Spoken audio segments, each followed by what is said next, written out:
Ang mapupuno sa aking muningning. Council, Attorney Salvador Panelo said that it's actually the government, the Duterte the Marcos administration that's the biggest spreader of fake news. And I quote yung sinabi niya kanina. Po lang ng presidente na ito ay mabura sa ating history.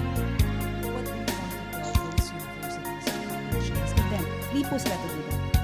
A related question. Sorry.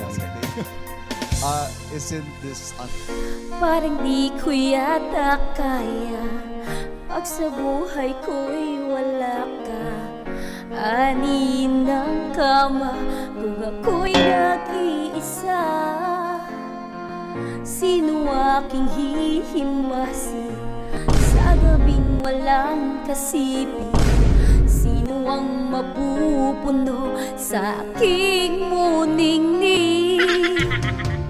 Bakit ka pa sumama sa babaeng ambisyosa kung ang tawag sa